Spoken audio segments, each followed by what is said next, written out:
Depuis sa nomination, le ministre de l'Énergie ne ménage aucun effort pour résorber la situation chaotique que connaît la SEEG sur toute l'étendue du territoire.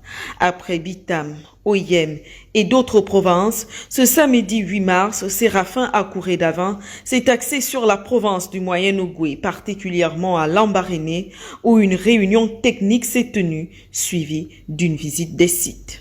Alors, ces visites ont pour but d'essayer de voir quelles sont les raisons qui nous amènent toutes ces difficultés que nous avons, soit en termes de fourniture d'énergie, soit alors en termes de fourniture d'eau. Nous avons au niveau de Lambaréné l'énergie qui vient à 50% de l'estuaire et les poteaux qui nous amènent cette énergie sont malheureusement vulnérables parce que les accidents, les dérapages, les sorties de route souvent abîment les poteaux et ça entraîne un déficit de fourniture d'énergie à Lambaréné. Une réunion technique de laquelle des pistes d'une possible sortie de crise ont été effleurées. Ça nous réconforte. Comme on l'a dit tantôt, là, les agents SEG se sentent un peu larisés des populations et ça tombe à point nommé que le ministre vienne remonter le moral des troupes. Ça nous fait chaud au corps et ça nous fait du bien. Actuellement, Lambaréné est dans une situation technique telle que, bon, on connaît beaucoup de coupures, mais avec les solutions que nous avons mises en place, je pense qu'on sera dans une situation de sérénité. Puis, visite des sites.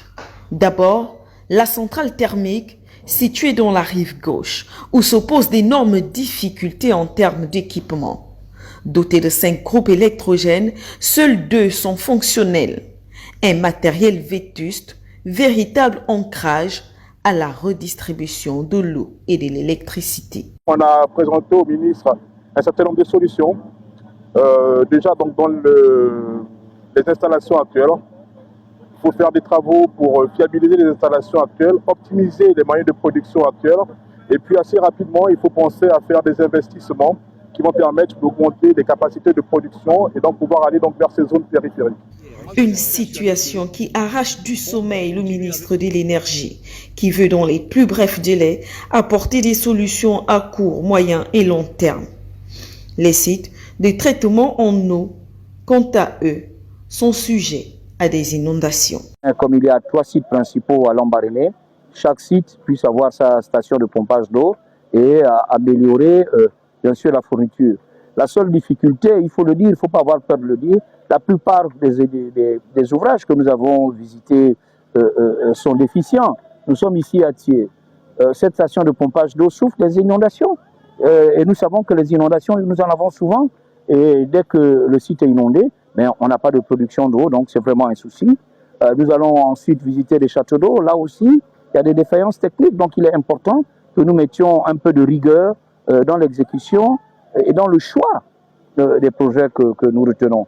Mais ce qui est important, c'est qu'il y ait une prise de conscience et à l'avenir, nous devons désormais faire un peu plus attention. Accompagné des autorités de la localité, dont les délégués spéciaux et les agents de la SEEG, le ministre de l'Énergie et son équipe ont été également sur les sites en voie de construction, dont la nouvelle centrale thermique, forage, puis le château d'eau, qui sera fonctionnel dans les tout prochains jours.